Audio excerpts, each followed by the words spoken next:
Bismillahirrahmanirrahim. Assalamualaikum. Kami daripada kumpulan 1 akan membawakan peruncitan di Malaysia di bawah tajuk Cold Storage. Kumpulan kami terdiri daripada saya, Muhammad Azlan bin Daud, Muhammad Arif Firdaus, Haslinda Anwar, Jai Mahbujang, Noliana Aidayun dan Kamarul Ashraf. Kumpulan kami antara 6 isi kandung dalam kumpulan kami adalah nombor 1 pengenalan peruncitan di Malaysia, 2 pengenalan storage, 3 strategi peruncitan, 4 strategi penjualan barang, 5 strategi promosi dan 6 kesimpulan dan cadangan daripada kumpulan kami. Okey, saya akan membawakan pengenalan peruncitan di Malaysia.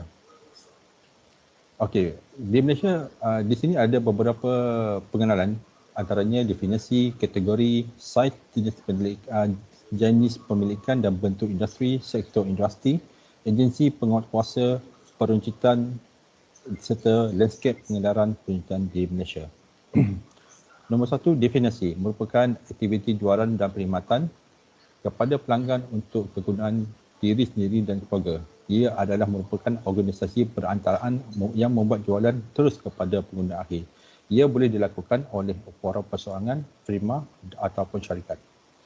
Antara kategori saiz premis di peruncitan di Malaysia merupakan pasaraya kecil mempunyai lingkungan keluasan antara 400 meter persegi. Manakala antara 400 hingga 2000 meter persegi adalah pasaraya sederhana.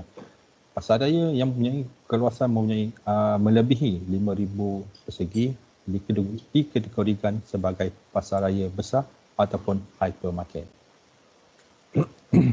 Okey, di sini adalah beberapa jenis pemilikan dan bentuk industri runcit di Malaysia. Antaranya pemilikan adalah perseorangan, rangkaian, franchise dan koperasi. Manakala bentuk industri runcit pula merupakan kedai kecil, pasaraya besar, dalam talian, menjualan melalui katalog dan machine vending. Okey, sektor industri di peruncitan di Malaysia memberi sumbangan yang besar terhadap pertumbuhan ekonomi negara melalui keluaran dalam kas negara dan kadar guna tenaga buruh. Sektor perniagaan yang paling senang diceburi dan jenis perniagaan runcit yang popular diceburi adalah perniagaan groseri ataupun pembekalan makanan. Antara agensi penguatkuasa di Malaysia yang menguatkuasakan undang-undang di Malaysia adalah Kementerian Perdagangan Dalam Negeri dan Alat Pemuda serta dan Jawatan Kuasa Pelaburan Asing. Ini jawatan kuasa ini dibentuk pada tahun 1995 untuk mengatur dan mengawasi industri termasuk penyertaan asing dalam sektor peruncitan ini. Di sini beberapa keperluan modal minimum diperlukan untuk membuka kedai peruncitan di Malaysia. Antaranya 1 juta untuk kedai khas, 5 juta untuk pasaraya serta 50 juta untuk pasaraya besar. Manakala jawatan pelaburan asing pula ia adalah untuk mengenai pembelian tanah oleh rakyat Malaysia dan kepentingan asing. Okey, di sini adalah pasaran peruncitan di Malaysia antara tahun 2016 sehingga 2020. Graf ini menunjukkan kadar pertumbuhan meningkat daripada 2016 hingga 2019. Manakala tahun 2020 pula dia secara drastik telah menurun akibat wabak COVID-19. Ini menyebabkan pertumbuhan negatif pada tahun 2020 sebanyak 30.9% dalam jumlah runcit. Okey, next. Okey, ini adalah landscape pengedaran runcit di Malaysia yang mana beberapa peruncitan yang besar, antaranya Giant yang dimonopoli oleh ataupun dipemilikan oleh daripada Hong Kong, Yonbig ni daripada Jepun, Tesco daripada Britain yang telah diambil alih oleh Lotus Thailand, serta Maiden adalah pasaran pemilikan tempatan yang bersaing secara sihat dengan pemain-pemain antarabangsa ini. Cold Storage pula merupakan anak syarikat pada Giant yang melakukan pasaraya dikenali sebagai pasaraya premium.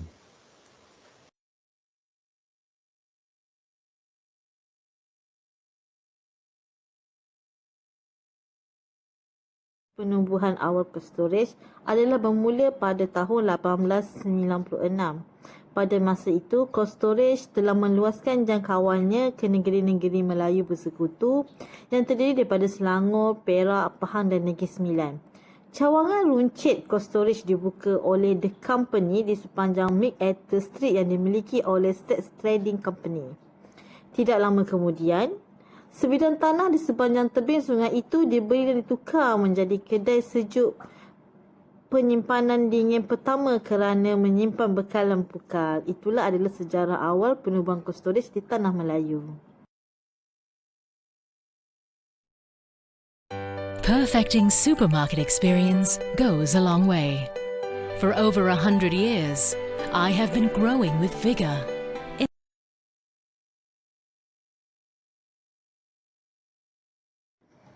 Cold Storage adalah jenama ikonik dan sinonim dengan produk segar dari rangkaian antarabangsa bersumber dari seluruh dunia. Cold Storage telah dimiliki oleh Dairy Farm International Holding dan pada tahun 1983, Cold Storage telah didaftarkan di dalam Bursa Saham Singapura. Kemudian, Cold Storage juga telah beroperasi dengan 4 bahagian operasi yang utama iaitu bahagian pengurusan, bahagian kewangan, bahagian jualan dan juga bahagian pemasaran. Jumlah keseluruhan cawangan Cold Storage adalah berjumlah 33 meliputi di Singapura dan Malaysia.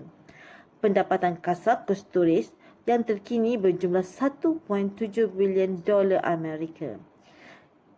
Cold Storage juga adalah pasaraya pertama yang menawarkan pembelian online pada tahun 1997.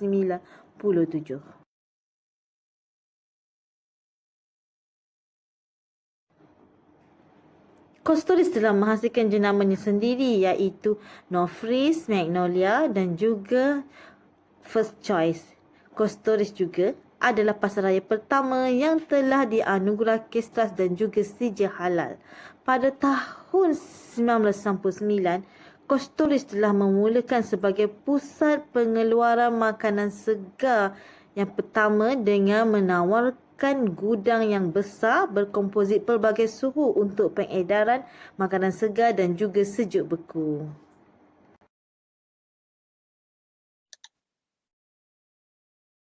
Seterusnya, untuk bahagian yang ketiga iaitu strategi peruncitan. Bagi strategi peruncitan, terdapat 4 elemen strategi peruncitan bagi pasaraya Cold Storage untuk mewujudkan kelebihan kompetitif yang berpanjangan syarikat iaitu yang pertama, imej pasaraya, yang kedua, sasaran pelanggan, yang ketiga, lokasi pasaraya serta yang keempat iaitu peletakan harga.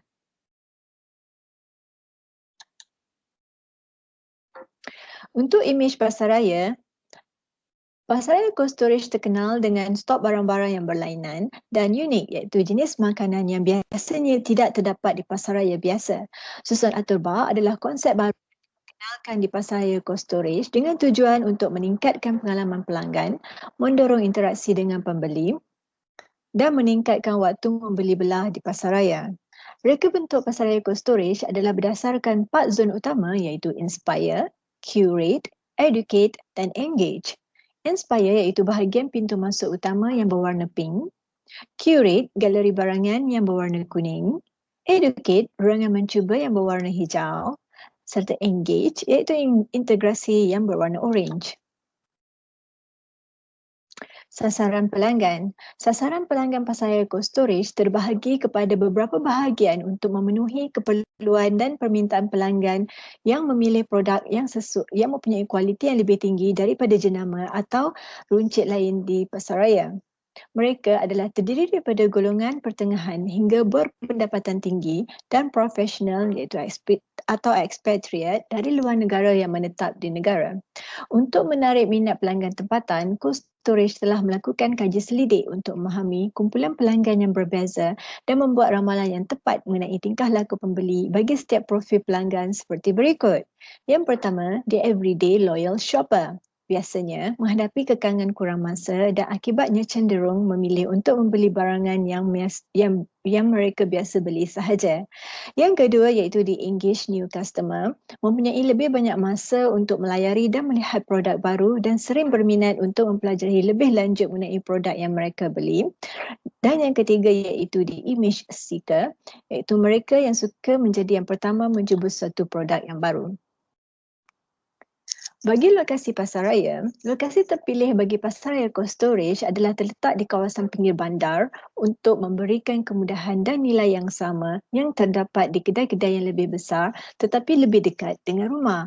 Kini, pasaraya cold storage mengendalikan 19 kedai di Malaysia yang terletak di seluruh negara di pusat bandar, pinggir bandar mewah dan kawasan perumahan awam. Berikut adalah beberapa contoh lokasi pasaraya cold storage terkini di Malaysia. Seterusnya, untuk strategi peletakan harga, bagi cold storage, mereka menggunakan kaedah peletakan harga premium, iaitu dengan satu kaedah penetapan harga bagi pasaraya cold storage lebih tinggi daripada kebanyakan pasaraya, dan ini adalah untuk meletakkan posisi perniagaan mereka sebagai pasaraya kelas tinggi berbanding pasaraya lain. Cold storage juga sering mengadakan program promosi di mana mereka menjual produk lebih murah daripada harga asal, malah kadang-kadang lebih murah daripada pasaraya lain. Beberapa skema promosi mingguan yang ditawarkan adalah Great Fresh Saving, Super Buys, No Frills dan First Choice. Baiklah, seterusnya saya akan membentangkan bahagian nombor 4 iaitu strategi perniagaan di company peruncitan cold storage. Okey. Strategi penjualan barang, cold storage mempunyai dari 1,600 produknya sendiri di bawah 2 jenama rangkaian iaitu First Choice dan No Frills di pasaraya cold storage, Marketplace and Shop and Save. Okey, First Choice dilancarkan pada tahun 1999 Ogos untuk memberi jenama kepada pelanggan perbezaan yang boleh dipercayai oleh pengguna, memenuhi keperluan dan harapan pelanggan yang lebih arif untuk produk yang mempunyai kualiti yang sama jika tidak lebih daripada jenama terkemuka di pasaraya dan menjimatkan wang. No Frill pula, jenama ini dilancarkan pada tahun 1993 dengan cara memberikan pelanggan dengan kualiti yang konsisten dan memuaskan pada harga terendah dan memenuhi harapan pelanggan yang sedar akan nilai mutu produk tersebut. Contohnya, cold storage menawarkan pelbagai jenis barang kepada pengguna dengan menawarkan hampir 40 kategori dan jus diperah segar hingga wine dan minuman, sejuk buku, tenusu, makanan ringan, beras, mi, roti, bijirin, isi rumah dan peralatan dapur. Pelbagai produk yang disediakan oleh cold storage. Cold storage sentiasa strategi penjualan barang. Pelbagai produk disediakan oleh pihak cold storage kerana mereka sentiasa berusaha untuk membawa produk yang lebih menarik dengan cara membawa sebilangan jenama yang eksklusif seperti Waitrose dan Boop dari UK, Casino dari Perancis dan Monte-Rende dari Itali. Mereka juga memberi keutamaan kepada produk antarabangsa dan eksotik seperti Asian Corner. Produk-produk tersebut daripada negara-negara seperti Jepun, Korea, Taiwan, Thailand, India dan juga jenama kegemaran tempatan. Pelbagai produk antarabangsa untuk orang yang berasal dari negara lain tetapi tinggal di Singapura dan Malaysia atau orang yang menyukai produk dari negara lain. Seterusnya adalah susulan barang-barang perniagaan. Cold storage juga mengamalkan kemahiran menjual barang dari segi visual yang baik supaya memastikan penjualan lebih baik. Penyimpanan sejuk buku yang disusun mengikut jenis produk dan rak yang berlainan. Cold storage juga menyediakan papan tanda di atas bahagian depan dan hujung setiap baris rak untuk memberitahu pelanggan di mana jenis produk yang mereka cari. Warna lebih terang di hadapan, warna cahaya di belakang dan lain-lain. Okay, next. Penetapan harga. Kaedah penetapan harga dari penetapan harga. Kaedah penetapan harga cold storage lebih tinggi daripada kebanyakan pasaraya yang lain. adalah untuk meletakkan diri mereka sebagai pasaraya kelas tinggi berbanding dengan yang lain. Cold Storage melancarkan program Triple Guarantee untuk memastikan pelanggan mendapat perkhidmatan yang lebih baik dan produk yang lebih berkualiti. Cold Storage membantu mendidik dan memberi maklumat kepada pelanggan mengenai keselamatan makanan dan bekerjasama dengan lembaga promosi kesihatan untuk mendorong pemakanan yang sihat dengan slogan program makan 2+2. Okey, Assalamualaikum. Saya akan membentangkan tentang strategi perniagaan cold storage, iaitu strategi promosi. Okey, ini saya akan membentangkan jenis-jenis strategi promosi bagi cold storage. Okey, pertama adalah strategi pengiklanan secara online. Cold storage mempromosikan produk dan store mereka di media sosial seperti Facebook, Instagram dan YouTube. Cold Storage juga membangunkan websitenya sendiri untuk tujuan promosi. Okey, yang kedua adalah jualan secara peribadi. Secara umumnya, Cold Storage tidak mempunyai jurujual yang khusus untuk mempromosi produk mereka. Seperti salesman, car salesman, tapi namun mereka tetap melantik pembantu jualan yang berfungsi memberi keselesaan kepada pelanggan, lantas membantu meningkatkan jualan. Mereka ada macam salesman assistant dengan online salesman. Yang ketiga adalah promosi secara terus. Cold Storage mengedari salah secara online, iaitu secara terus kepada pelanggan dan pengguna yang berdaftar dalam website rasmi mereka. Pelanggan akan mendapat maklumat promosi secara terus dari email yang telah didaftarkan. Okey, promosi terus ni saya ceritakan, dia akan dapat risalah direct lah jika kita berdaftar dengan website rasmi Cold Storage. Okay. Yang keempat adalah hubungan sosial. Okey, Cold Storage tidak melakukan kempen secara besar-besaran, namun masih ada melakukan aktiviti kebajikan seperti donation, lepas tu pengumpulan derma untuk haiwan. Matlamat dia adalah untuk menghargai golongan-golongan tertentu. Macam yang ada satu juga lagi kaedah yang Cold Storage gunakan, dia akan membuat promotion setiap 1 minggu ada 1 hari yang dikhaskan untuk golongan warga emas dalam komiti dengan memberi promosi khas kepada mereka. Tak silap saya yang ni adalah pada hari Rabu dia akan memberi promosi khas. Yang terakhir adalah promosi jualan. Cold Storage mewujudkan promosi tertentu pada golongan tertentu dalam masa tertentu. Contoh dia seperti Sweet Baby Deals. Yang ni dia lebih tertumpu kepada golongan yang berkeluarga lah, yang ada baby. Dia, tak silap saya, yang ni 1 minggu dia khaskan, peruntukan untuk barang-barang baby seperti pampers, napkin ke dan peralatan mainan. Namun, Cold Storage masih melaksanakan promosi terhadap barangan runcit yang lain. Kalau kita tengok dekat dalam website dia, masih ada lagi lah barang-barang lain keperluan termasuk barang elektronik. Okay. Itu saja bahagian daripada saya serahkan pada ahli yang lain.